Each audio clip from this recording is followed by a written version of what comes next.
That reminds me. My name is Crystal Rose, and we welcome you to this afternoon's presentation with Nicholas Alley, who is our Yachts on Exhibit coordinator at Mystic Seaport Museum. Hopefully, many of you out there have joined us before for one of Nicholas's programs. This is part 3 of his Introduction to Charts and Navigation. Parts 1 and 2 were very popular, and you can find both of those on our YouTube channel, or if you go to mysticseaport.org's homepage, you can see those 2 videos there and catch up if this is your first one, or review if you have been here before. So thanks again for joining us. I think probably most of you know the way that our Zoom programs work. I'm going to go off screen and I will moderate comments. We have everybody on mute, but we would ask you, in fact, let's see, I forgot to take everybody, to put everyone on mute. So there we go, I'm doing that now. You can't ask questions in the program except for in the chat box. So Nicholas loves questions, and we're happy to answer as many questions as we can in the chat box. You can feel free to make comments in the chat box as well, as long as it's related to the content of today's program. So I'm gonna go ahead and turn it over to Nicholas. Nicholas, you want to go ahead and talk? Let's make sure you're working there. Okay, can you hear me now? We sure can. I'm going to go ahead and spotlight your video so you can get started. There we go. Okay. Hello, everybody. I'm Nicholas, and some of you have met me, and some of you have seen me, and some of you perhaps not. For those that have met me, welcome back, and for the new folks, welcome. This is part 3 of a basic introduction in charts and navigation. And we're going to continue a little bit where we left off last week, and we're going to go into depth a little bit more on some of the processes that we introduced last week as well. The idea here is, one is to get used to looking at charts, recognize what's on them and what they can do to help you figure out where you are. And then the next step was to look at some of the tools and techniques that we use to try to learn where we are and where we're going. So that's kind of what we're doing. Last week, we started off by coming down the Mystic River using a technique known as piloting. And in piloting, we basically come alongside or abeam of the buoys, which are all marked with numbers, red and green, red on the right as you're returning. And as you come by, you mark them off and put down the time. And that's a great way of keeping a track where you are as you work down the river. And more importantly, if you have to step away or if you have some problems, somebody else can come up, look at the chart, and pretty much figure out exactly where you are. It's always helpful to know where you are, because then you can know where to go. We did that, and then we got to the Fisher's Island Sound, and the first chart that I have up is the Fisher's Island Sound chart. And last week, we had introduced some of the techniques. We introduced the idea of using the compass to take bearings, and bearings are basically compass directions that we use to figure out where we are. We had also talked about using the depth, and talked about seeing how deep the water was. And we had basically looked at planning a trip going to Block Island. And so we're going to continue that today. The first chart that I have out is the Fisher's Island Sound chart. And this is a coastal chart, and this gives us a lot of detail on Fisher's Island Sound here. Last week, I tried to do a lot of the work during the session, and it caused a little more problems than I would have liked. So in this case, I've gone ahead and actually laid out the course and looked at a variety of different ways we could figure out where we are as we work our way down Fisher's Island Sound. The latter part of the program, we'll go ahead and look at the trip leaving the protected waters of Fisher's Island Sound, and we'll head on out to Block Island, okay? So let's go ahead back to the chart, and I will start right at Ram Island number 1. I'm gonna lower this just a little bit so you can see it, and hopefully everybody could see pretty well. It's very clear, Nicholas. It's much clearer today than it has been. Yes, absolutely. Good. All right. So here's my my little pointer here. This is a pencil. Whenever you do navigation, I highly recommend you use a sharp pencil, because in some cases the width of your pencil line could actually mean a lot of distance. In this case, I tried to make it dark so it would show up. So these are these are a little darker than normal, and the pencil is a little duller than normal. So bear with me on that one. Last week, we had worked our way down the channel here around Morgan Point and out to the first buoy in the Mystic River Channel. And this is buoy number 1. It's a green buoy, and this one is a can shaped like a soda can. It says CG. And from there, we're going to start proceeding on down Fisher's Island Sound and off to the east.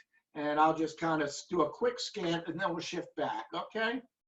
So you can see as we work our way out. And I will stop and explain all the symbols and what I did to get those symbols, okay? So first off, we started the green can number 1, and I wanted to go to this buoy. I don't know if you can see, but up in here is Ram Island Reef, lots of crunchy bits, lots of ways to hurt a boat. There's a marker in there to keep you out of there. This red buoy here is put there to keep you from getting inside of it. So as long as you go to the south or leave that buoy to starboard, you'll be fine. So what I did was I plotted a course working from here to here, and I came up with the degrees, and then I went ahead and I put that down. And two things that you might notice about this is, one, I put what time I started. I started at noon at Ram Island number 1. Every time you put a position down or a bearing, it's important to note what time it is, because knowing where you were when you were there is much more important than knowing that you were there at some point. You have no idea where you are now. That doesn't confuse it. So anyway, I've also marked this course line. I marked this as 120, and I put an M. And M is for magnetic, which is what the compass would read. And in a couple of seconds, I'll show you the way that we come up with that information. And then underneath, I put 6 knots. And that kind of information is always nice. And again, if somebody were to just walk up to this chart, they would have a good idea exactly what's going on. They'd say, you left here at 12 o'clock, you're sailing along this line, you're steering this course, you're headed towards that buoy, and you're doing about 6 knots, okay? So before I go too much further, I wanted to talk about compass corrections. And what I've done this time is I've come up with a piece of paper that will help us with this, okay? Now the compass is a marvelous tool. However, it does have some issues that we have to deal with. The compass is aligned with the magnetic structure in the planet Earth, and generally it points due north or pretty close to it. Unfortunately, the Earth is not a perfect sphere, and neither is a magnetic mass that the compass points to. So there are some variations and deviations that we have to compensate for.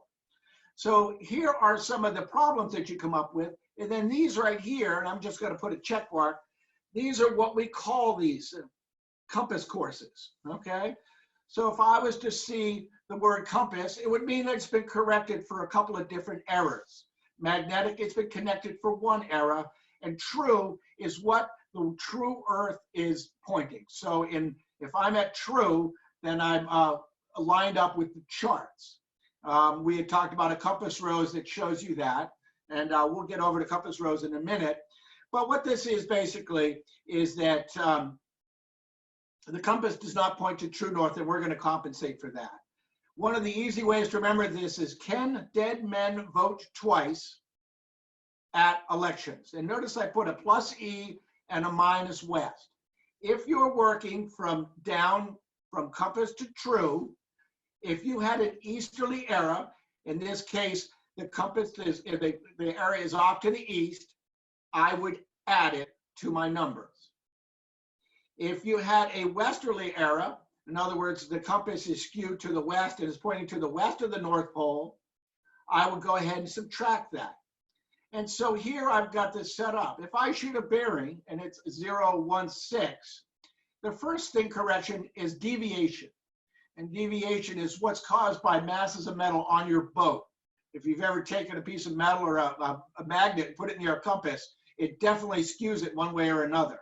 Now, since ours is 0 in this particular example, I'm going to have the compass course and the magnetic course are the same thing. Now we have variation, and that is where the compass points to the magnetic North Pole and not the true North Pole. And in our case, in this location, it is 14 degrees west. And we find that in the middle of our compass rose, as we talked about last week. And in this case, it says that since we subtract that, we would go ahead 14 minus 16 minus 14 is 2. So what that says is that a compass course of 16 represents a true course of 0, 0, 2. Okay? And as we spoke about last week, for the most of the time, if I'm taking a compass bearing, I'm going to use a magnetic compass. There are compasses that give true, and you can do that straight up on the chart. But if you're using a magnetic compass like most of us, you'll have to do some quick adjustments. Now, they've made part of that adjustment easy for you by giving you the compass rose. All right, I'm going to move over to a compass rose here, and hopefully I can get this one in. Okay. And here's the compass rose, and I'm going to come down. And right away, you might notice that there are 2 rings. Okay. The outer ring represents the true north with the star. This is aligned with the chart, so all the lines on the chart are all basically headed due north. I'm going to straighten this up a little bit, see if I get that there. There you go, okay.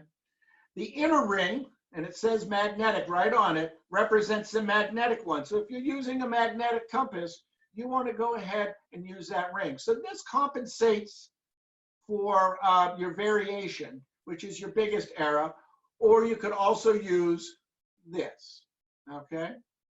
I hope that doesn't confuse you too much, but what I've done on the chart for the work that we've done is basically set it up so that everything is in magnetic, all right?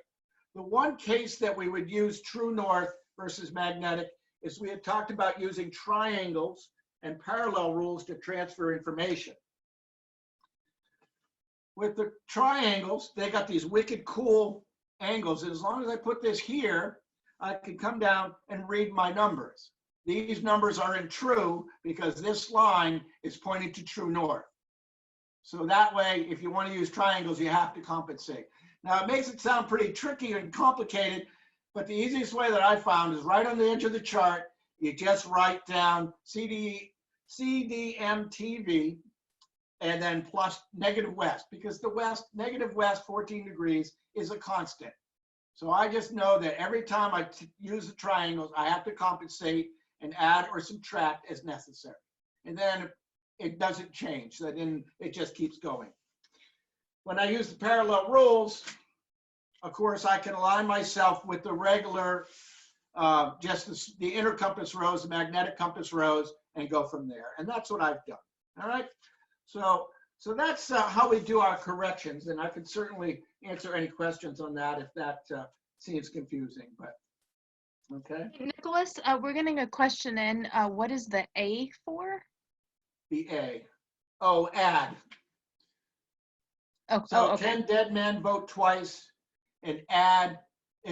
I'm sorry, the number says, can dead men vote twice at elections?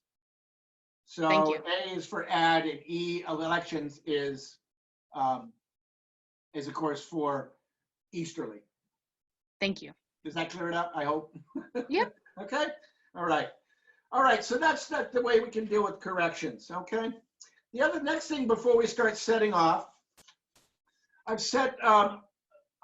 Might see some symbols here you may or may not recognize. Okay. We learned last week about the buoys. And this one here is a diamond, and it has a magenta halo. It's R number 20. It's a red buoy. It's number 20 written right on it. And this one is a lighted buoy. That's what the magenta circle means. It's flashing red, 4 seconds, bell.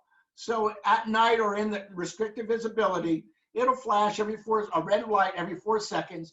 And it has a bell so you can hear it in the fog, because they really do want to work at keeping you off of Ram Island Reef. Okay. This little sheet here will show you some of the ways we work out what we put on the chart. If the fix that you got, and the fix is another name for a position, is done with visual means. In other words, if you used a compass or you saw it with your own eyes, if you went by a buoy and practically touched it, if it's visual, you put a dot where the position is and it's labeled by a circle. So that would be a visual fix. If you see a triangle on the chart, the dot represents a position, and that means an electronic position. And that could be anything from radar to GPS to sat-nav and some of the other early electronic means of figuring out where you are, okay?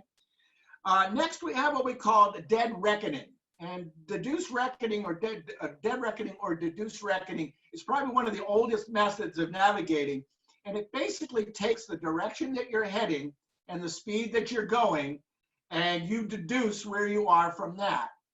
This one here is probably the least accurate out of all of them because it doesn't compensate for tide and wind changing direction. It doesn't compensate for somebody steering badly if they're not on course for the entire time between reckonings. So they mark that with, instead of a full circle like you see in a visual fix, they put a half mark circle there. Now, sometimes this is all you get. So you do the best you can, but we mark it as such, okay? Last but not least, in this case, we've also got a square. And this is what's known as an estimated position. Current, which is a sideways movement of water, can certainly move the boat around and change the direction you are in relation to the earth. If I go into the books and I figure out that the current is doing, I can go into Eldridge. We talked about that last week. I can go to Eldridge and find out that the current is setting to the east. It's setting to 090, and it's going 1 knot, for instance. So what I can do is I can put that on my course line and adjust the dead reckon position for the current. And this will make it a little bit more accurate because we're compensating for the current, but it still doesn't accomplish what you're going to get with a fix, okay? Last but not least, one of the things that I've found over the years is labeling is critical. And the way that I know this, I've made plenty of mistakes. So every time you put a course line down, and a course line is a desired course that you want to make, you always want to put a time. In this case, it's 12:02, and you always want to put a speed, which is 5.6 knots, okay? It may seem silly sometimes, but when you get caught up in the fray and you got a lot of lines all over the chart, it's nice to know. One of the things that you may have noticed is that time is always given in 4 numerals. Even if it's 2 o'clock, we don't say 0200. We always add the, if it's 2 o'clock in the morning, we still say 0200. That way you know it's time. Bearings are always 3 numerals. So even if it's 5, we would say 005. And that way it avoids the confusion. And the speed is always given in knots or whatever the chart is calibrated in. And since this chart gives us nautical miles, we're going to use nautical miles per hour, which is another way of saying knots. Okay? All right. So that will help us as we work our way down the table here. Okay? First, as we come along, the first thing we did is I got that there. We came along, and one of the first and easiest ways of getting a fix is just by visual. Okay? Or a single bearing. This is what we call a line of position. This buoy right here, let me slide that up so you can see it a little better. This is a buoy on grill grass. I shot a bearing at that time. That was at 016. Remember I did that before? Okay, and I took it at 12:18. That bearing came down. We know that we're somewhere on this line. We don't know where because we only have one line of position in LOP. But it makes sense that if we've been sailing in this direction, we're probably somewhere in this area, okay? I did that when we came directly abeam, 90 degrees to our course line, or right over the side of the boat. And I did that, and that put us here at 12:18. I also measured out at the same time, and I measured how far we should have gone if we were actually doing 6 knots. And this is showing me that maybe we weren't doing 6 knots. This is our dead reckon position at the same time at 12:18. This difference right here might indicate that we have a current that's going this way and slowing the boat down. So even though we're moving through the water at 6 knots, we're moving across the land at 5.9 or so, okay? So that's our first introduction of some of the ways that you kind of work along. What I was taught is that when you have a position, when you have a starting point, you go ahead and navigate, and the whole rest of the time, you're just trying to prove where you think you are. And you use every available mean, okay? So for instance, if I looked here and found that my depth is not 43, but it's 21, I might start to suspect my position might be wrong, okay? All right, we're gonna work down the chart a little bit more. There's our 1218, and we get in the neighborhood of Latimer Light. And I love this. You know, we could do as we did with the red buoy. When we get a beam of Latimer light, we would take a mark and just measure it. I know this is a light because it's got structure here. It's got the exclamation point which is like a pole stuck in the ground so it doesn't move. And then the real answer is here in your code. Flashing, 6 seconds, 55 feet, 9 miles. It flashes 6 seconds. It doesn't say red, green, or yellow, so it's a white light. It's 55 feet tall, so that's not a buoy. And you can see it for 9 miles. Again, you're gonna have to be able to see that pretty well. This also has a bell, and that's to keep you off of this crunchy bit's right in here.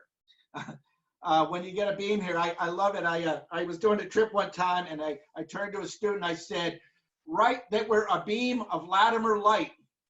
And a little while later, I looked at the map and it said a bean, like with a bean, Vladimir light. So we started calling that Vladimir light for the next summer. It was a lot of fun. So, all right. So proceeding along, here is 10 minutes later. This is another dead reckoning position, a DR. I used in these calculations, and 6 knots is nice because it's if you divide 6 knots into 60 minutes, you come up with 10, and that basically means that you're going 1 mile every 10 minutes, okay? We had introduced a little booklet, a little speed distance time calculator last trip, and that's what this is. So if I set my speed at 6 and then set my time, it'll always solve for the third question. So if I know my speed and time, it'll give me the distance. If I know how long it took to go a certain distance, it will give me the speed, okay? Real handy little device here, okay? So we continued along. 1238, our dead reckoning position put us here. Now we may or may not be here. We know there's a certain amount of error in here, but I had the opportunity to go ahead and get a fix. And that fix is done by 3 bearings. We did 1 bearing before, it gave us a line of position.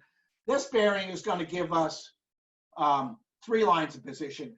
And where they cross or triangle is going to be our position. This one right here is an unlet red buoy, what's known as a none. So that says RN number 2. So I'll take a bearing on number 2. I'll draw that in. I'll come over here after Wickapisset Rock. And that is can number 7, green can number 7. And this will give me a 1. Now in theory, that would be where we are, right? But it's always nice to throw in that 3rd bearing, and that 3rd bearing will to let us know if one of the other 2 were just ridiculous. Maybe I looked at the wrong buoy, or maybe I moved the parallel rules when I put it down. And in this case, I'll slide it a little bit better, and we'll get Napa Tree Light. This is a lighted buoy off of Napa Tree Point. Okay. So that bearing, they had that cocked hat, as we talked about last week. Very, very, very rarely are you going to get a beautiful 3 cross. And usually you'll have a little bit. One is because of errors.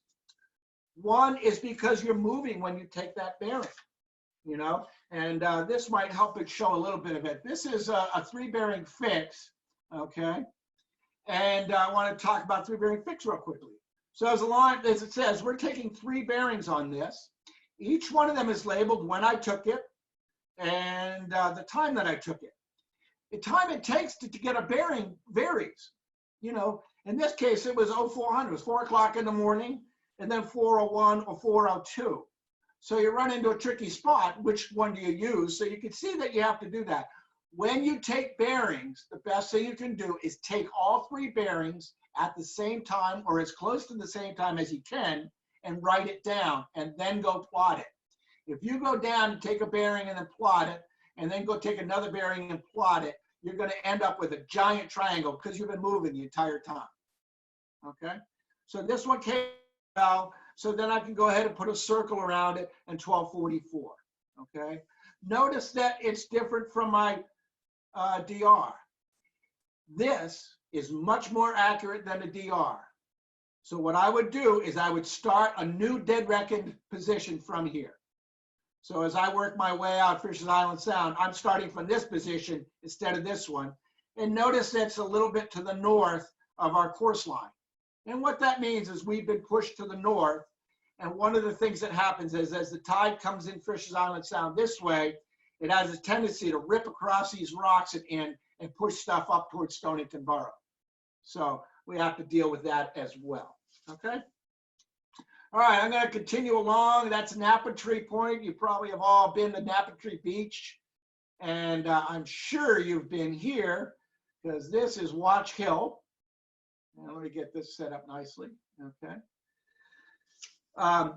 This is Watch Hill Light. Napa Tree Point's here. Excuse me, Napa Tree Point is here. Napa Tree Beach. This is Watch Hill here. And these are all the crunchy rocky bits all along here that like to eat boats. So they're marked with mostly unlit buoys. This is not a major navigational channel, so they mark them with the cheap unlit buoys mostly for recreational boaters. And somebody who's inexperienced should probably not navigate Fisher's Island Sound at night. The really important ones they've marked with the lights at night, and so on and so forth. From here, we had to change our course. So we got here, we had to change our course because we were off there. So our new course is 110 magnetic, working that way, okay? And what do I get here? Oh, I know, here we go. You can see that at 12:49, we passed the red buoy, the Napa Tree buoy, okay? 12:48 is our DR, so our DR is definitely kind of skewed there. And then I was able to see the buoy, so I worked my way on out. I went by this one here. Now we've got 3 buoys that mark this area, and this is kind of an interesting situation. We've actually got 4. One, we have the Watch Hill Lighthouse is right here. Very tall. It's 56, 60 feet, whatever. 14 miles, it's visible. It's got a horn, and it also has an electronic means that you can see on radar. You got to find this if you're coming in this way. The next one is a lighted buoy like we've been looking at, red number 2, flashing red, 6 seconds bell. And then there's this one. And this one is both red and green. And I know we mentioned that last week, and I'm going to ask anybody if they know why half the buoy would be red and half the buoy would be green and what that might represent. And then we have a green buoy here, the number 1 buoy. And this has a gong so that you can hear that at night in the fog. And that's nice because you got a gong on one side and a bell in the middle and a horn on the other one. So even if you can't see and shut out fog, you still might be able to, you still be able to figure out where you are. And yes, I say may pass either side. Yes. And what they'll do is in this case, we look and if you say there's 18-foot section here and a 17-foot section there, the deep water is right in the middle next to the buoy.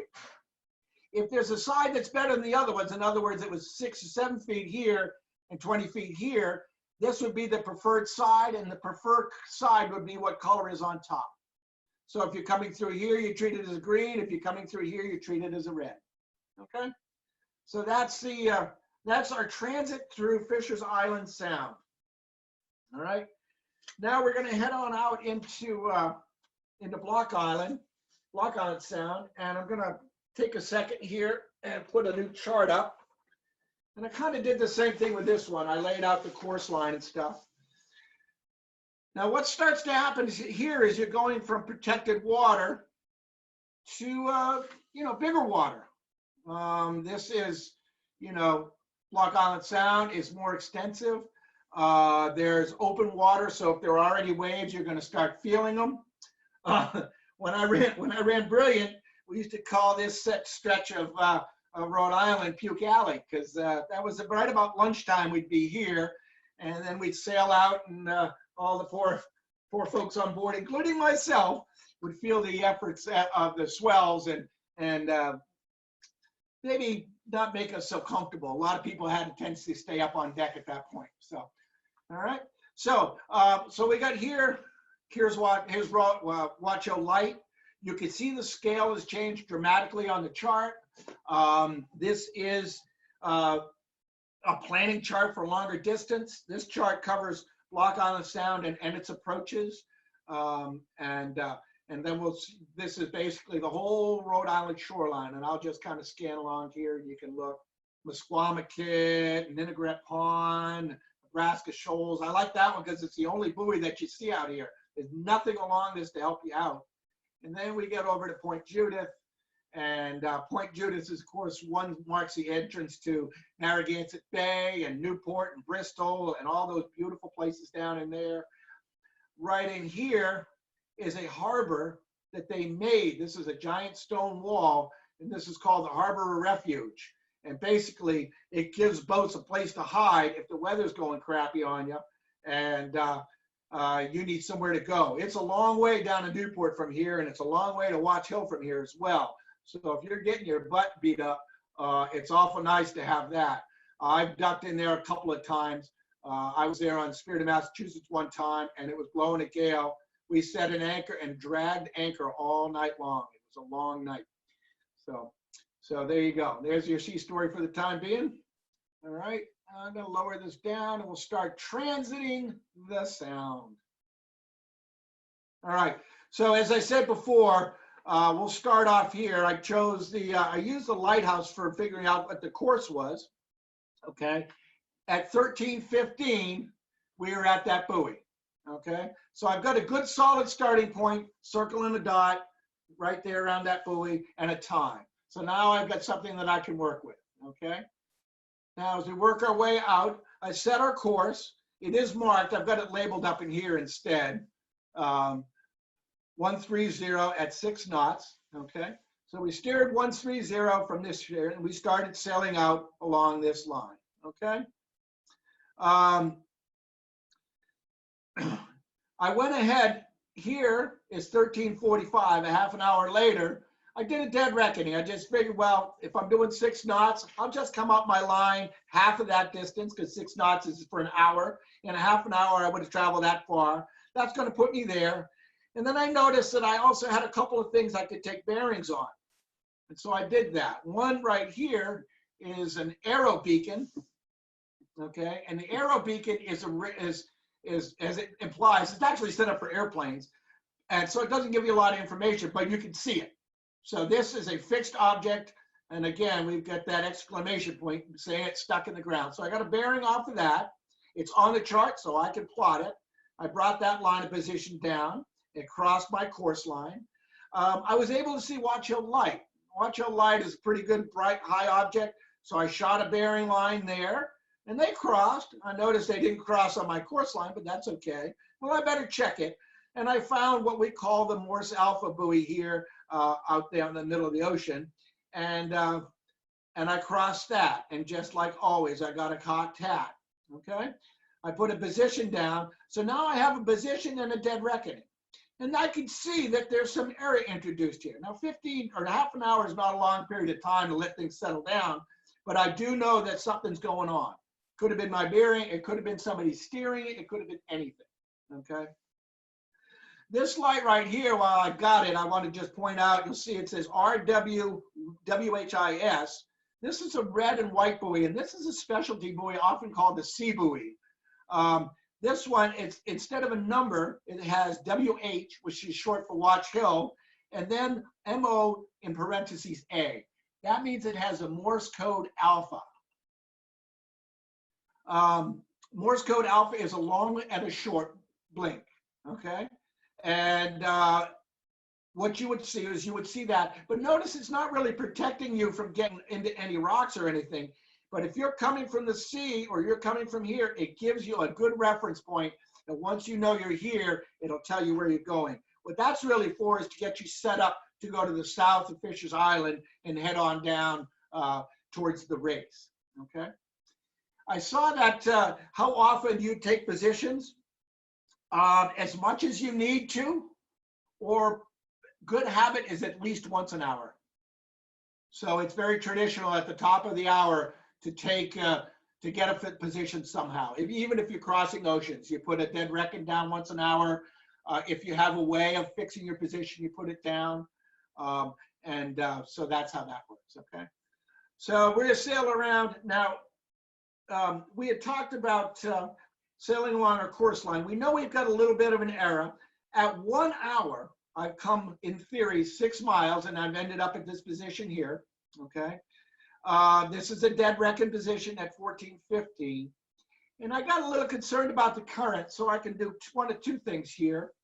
I can go into my tide current book, and I can find out the set and drift of a current. Set is the direction that you will be set, and the drift is how fast, okay? I've got another little helpful aid here, and I'm going to pull that on out if I can find it. There we go. And this becomes kind of what's happening here. You'll notice that we've got a split triangle here, okay? So this right here shows what can happen if you're dealing with a current, especially the currents that run through Fisher's Island Sound and everything. Here's our... Hey, Nicholas? Yeah? We have a question coming in from Kathy. If you take the same route all the time to the same place, would you kind of get used to where you're going and a sense of where to go? Yes. Yes, very much so. And you would also run into the same problems again, you know? So what you end up doing is you say, okay, well, I know that as soon as I leave here, I'm going to lose sight of that buoy. So you might take a look at that buoy before you lose sight of it. You also might figure out that the current is stronger over here versus over there. It's also really, you know, a lot of what we've done, you would be able to see the buoys from one to the next. You know, a lot of times they're about a mile apart. So as long as you can see the buoys and make sure you're not getting pushed to the other side, you're probably all set. If I was doing this now at my experience level, I probably would have a chart out, but I would just put like little quick and easies on there, okay? And quick and easies are, one of those is, you know, when you come alongside a buoy and you say, I'm right next to that buoy, I know I'm here, you might as well reach down and check it off, sort of like you did when you came out of the river. Your courses will be the same until things change. And then, you know, you have to deal with the current because the current changes every 6 hours. Stuff like that. But yes, you do get used to it, and you do start settling in and saying, hey, I know where I'm going. Be careful of complacency, though, is the one consideration, okay? All right, I'm gonna set this up. We left here at 12 o'clock. This right here is our course steered, okay? That's what we steer. So let's say we steer off on this course. Now I look down and I notice that that current is running 1 knot in this direction. And I can take this over and find out what direction that, we'll just say this is due north. So if I keep steering along this line, all right, I got my position, I got my DR. This is backwards, I messed up. But basically what'll happen is my DR will tell me out here, but if I had a position, I'd find out I was here because I was being pushed that way, 1 nautical mile an hour in that direction. So in 1 hour, instead of being here, I'd be here. In 2 hours, instead of being here, I'd be here, and so on and so forth, okay?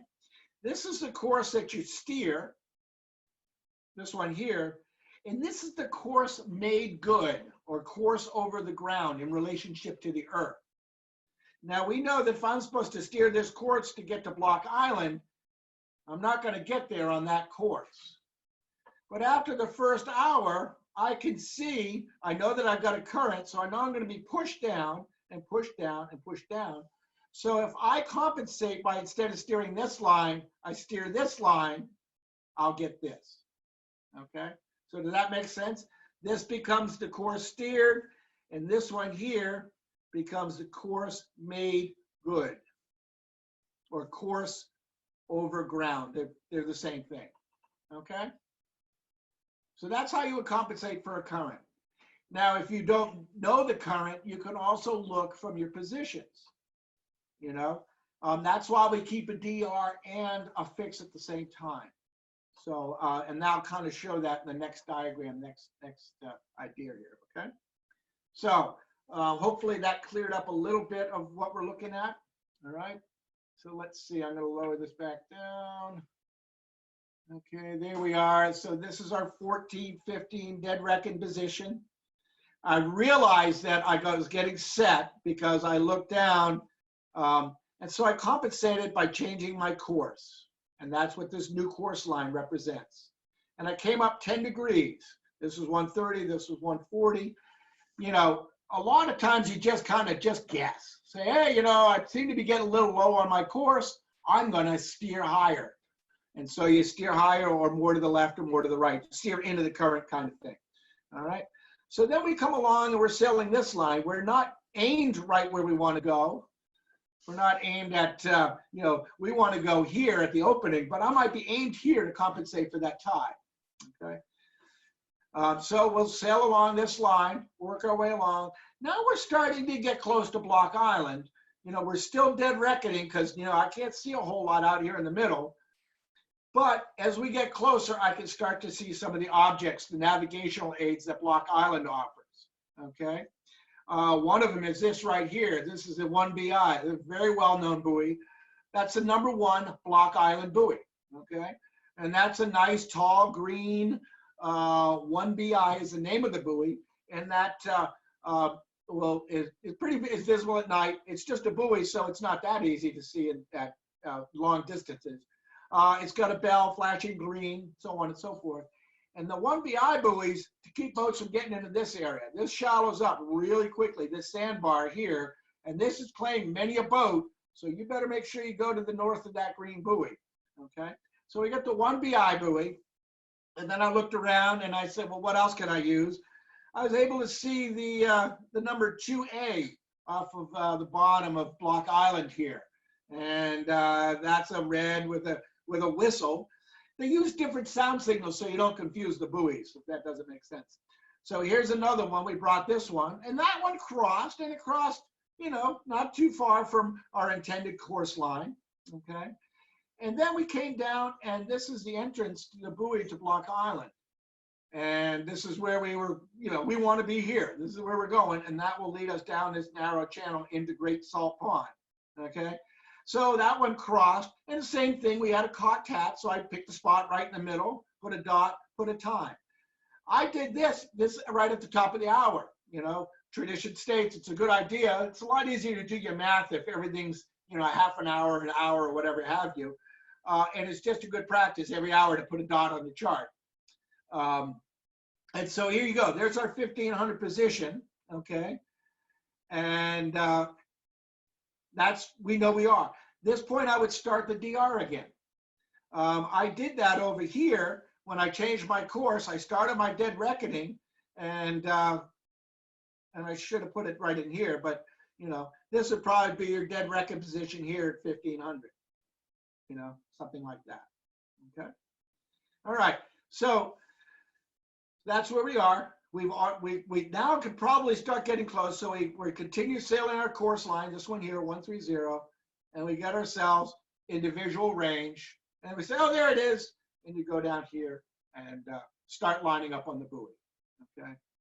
Last but not least, I threw this in here. Does anybody remember what the square is versus the half dead reckon one?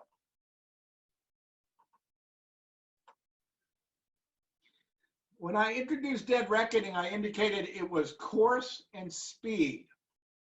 When we go ahead and add a current in there, estimated position, exactly, Chris, that is our EP.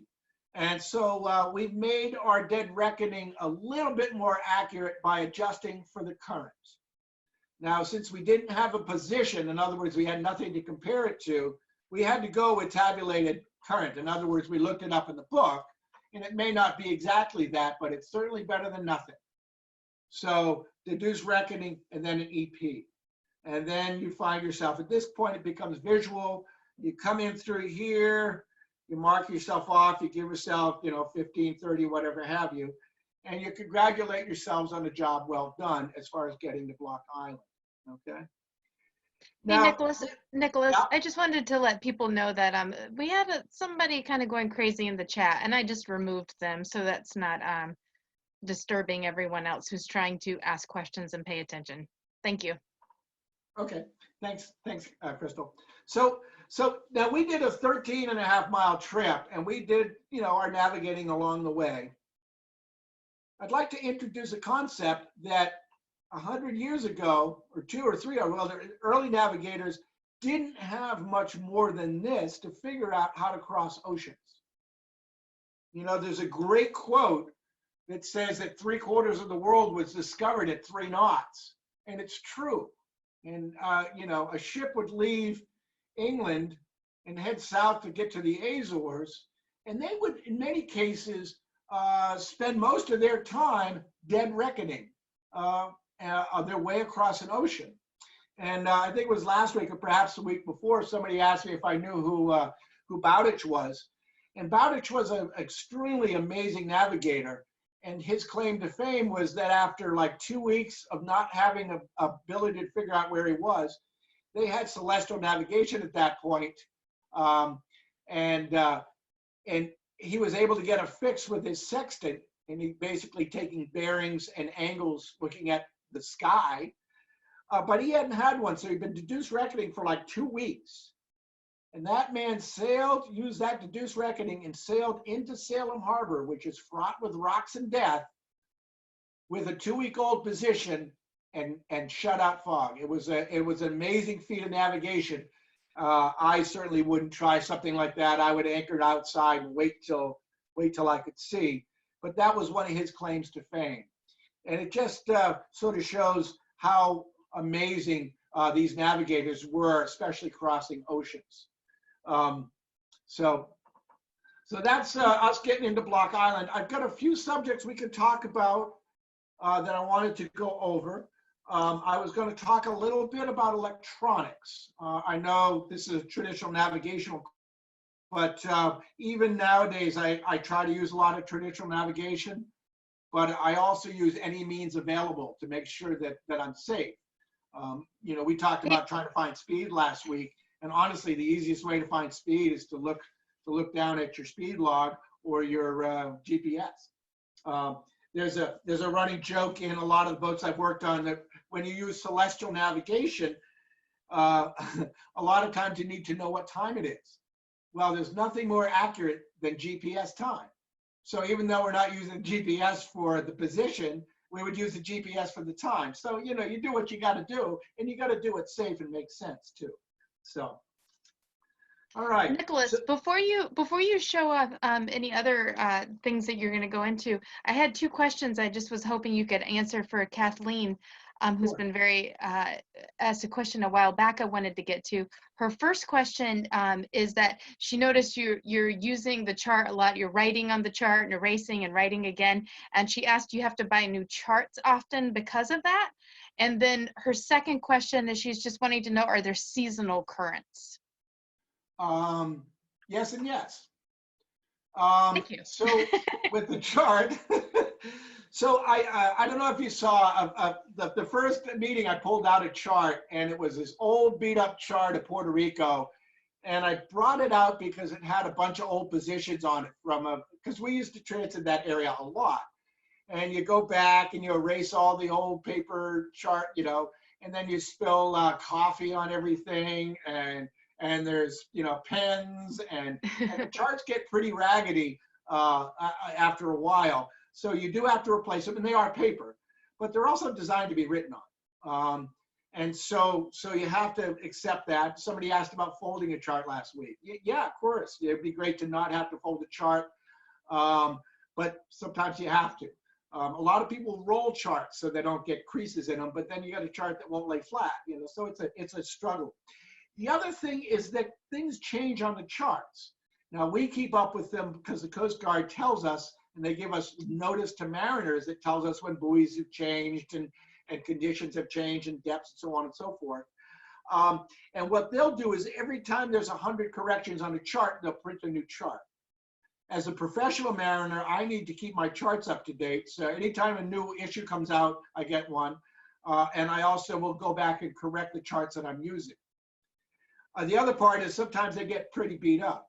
On Brilliant, I would buy a new Fisher's Island chart every year because we would keep it in the cockpit and the kids would write all over it.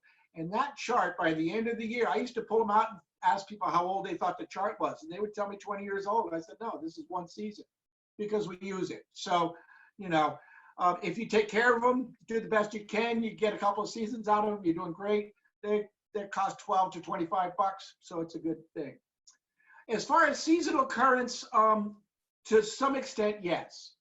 The currents will change and vary depending on a lot of different things.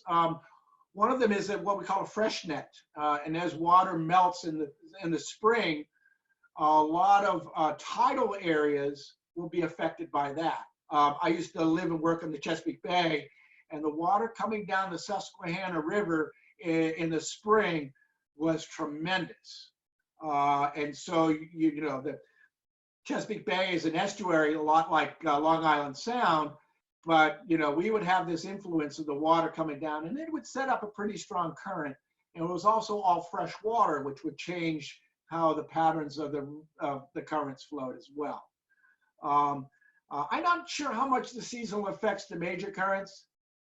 You know, for instance, the Gulf Stream or the Atlantic Current or any of those, the big ones that run up and down the coasts. But I would imagine that in the winter, when the wind blows stronger, it pushes the water around more. So I think the thing that I always remember is there is nothing more fluid than being on the water. And the whole idea between the difference between land and water is that when you park a car, it generally stays there. And when you park a boat, it generally doesn't. So that's, I hope that answers your questions, Kathleen. Okay, it looks like we got a couple more minutes here. I'm going to move on unless we have any more questions. Nope, I think we're good to go. Okay, I'm looking through my little cheat sheet here to make sure. One is electronic navigation. I'm just going to talk about this real quickly. I mentioned that the intrepid mariners of old would go across the ocean with nothing but a lead line and tell you how deep the water was, and a speed log, a chip log, and a compass. And that's how people missed things like where they were headed.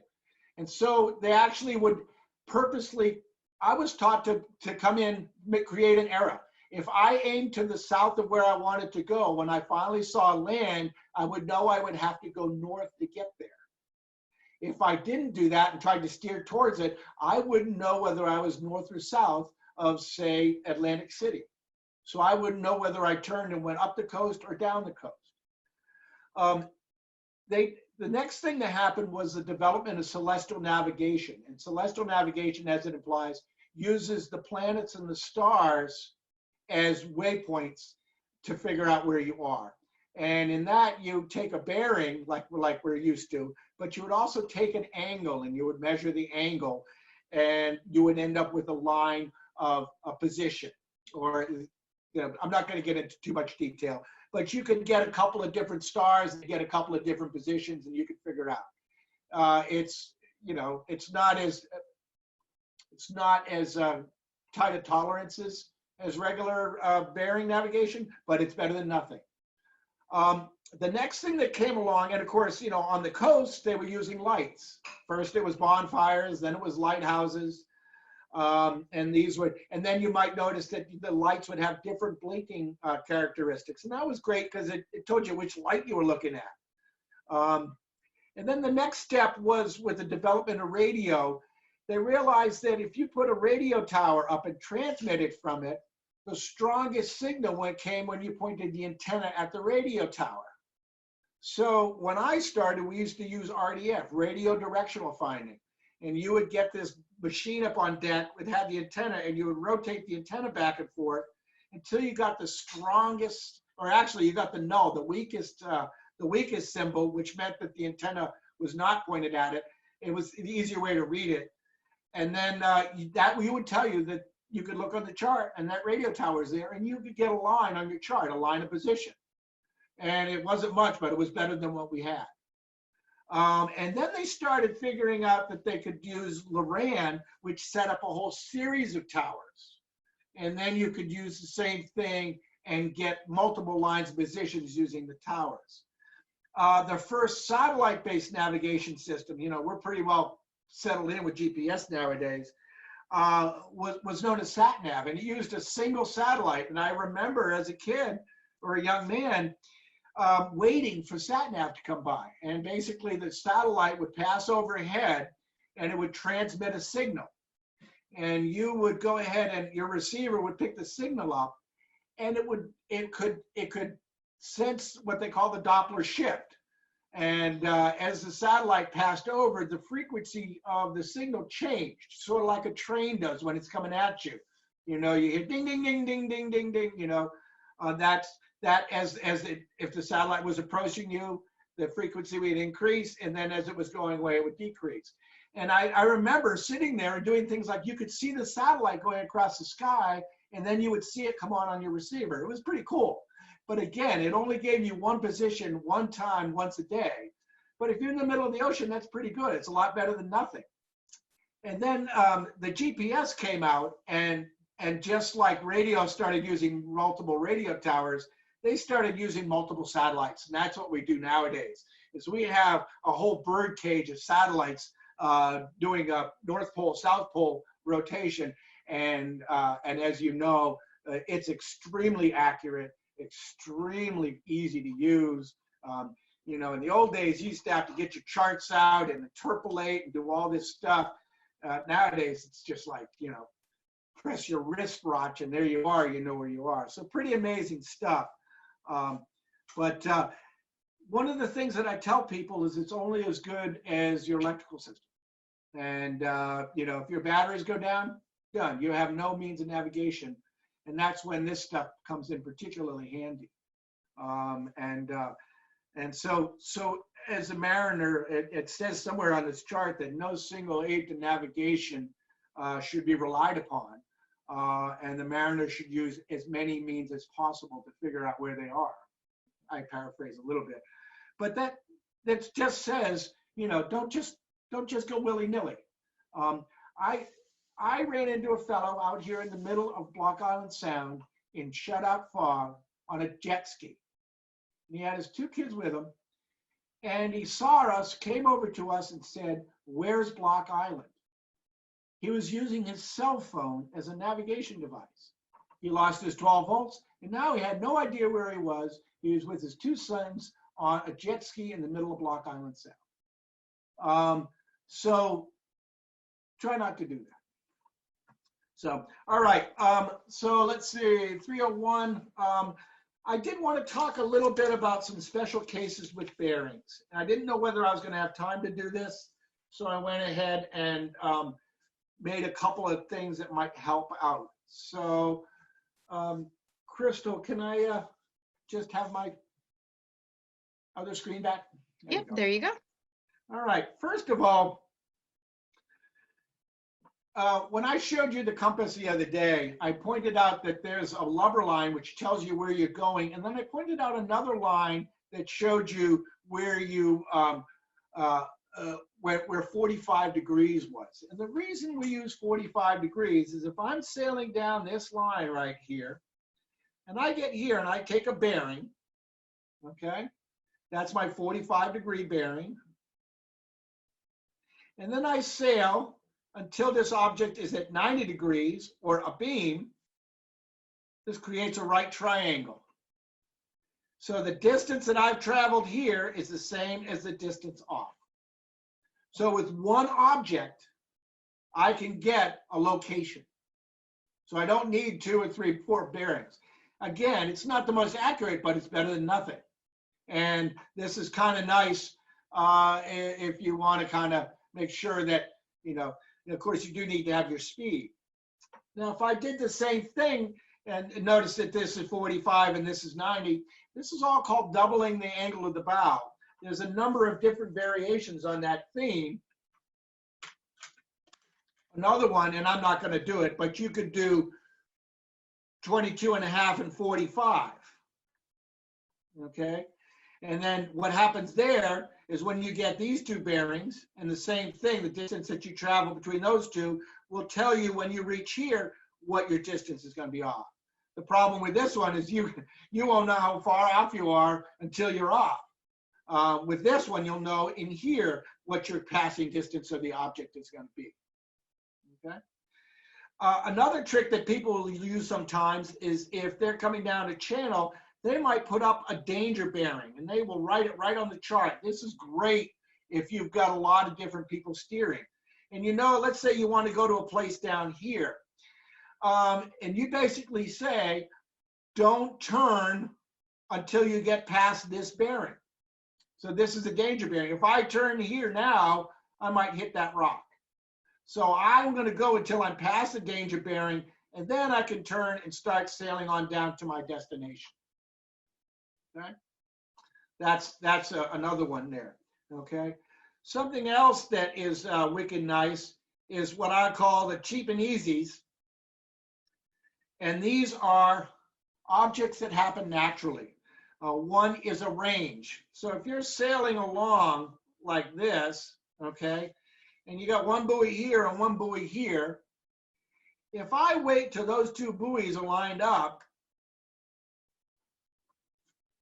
I must be on this line. So I didn't even have to take a bearing. All I did was wait till they were lined up, and I know I must be somewhere along this line. Okay? Obviously, the boat is here at this point. Okay? They take this one step further in a lot of commercial harbors, and as you come into a harbor, they'll have two towers. And these two towers are lighted at the top.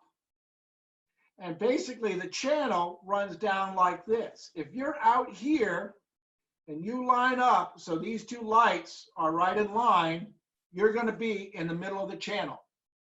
So you could see this all the way out. For instance, New London Harbor. If you, I think they've got range lights in there.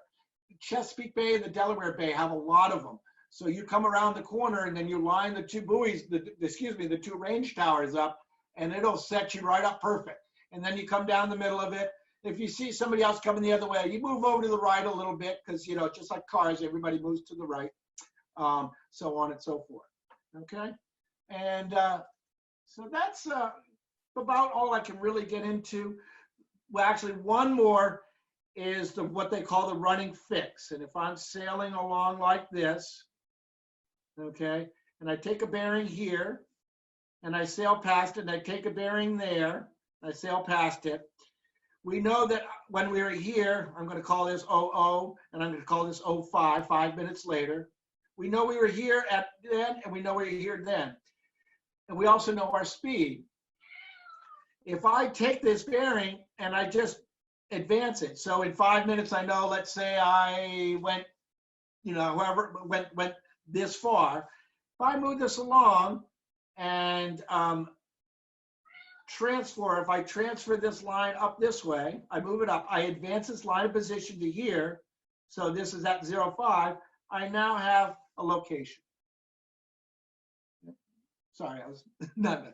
So this is what's known as a running fix. And these work out pretty well too. And again, another special case circumstance, how to figure out where you are with just one buoy. The reality is that if you've gone 5 miles, you can only go, you know, somewhere in here. That's going to confuse it more than make it easier, but that's called a running fix. Okay. Last but not least, some of the tips that I found. 1, keep a sharp pencil. 2, be as accurate as you can. You will have errors no matter what you do. The harder you work at keeping them straight and true and clearly legible, the better off you're going to be.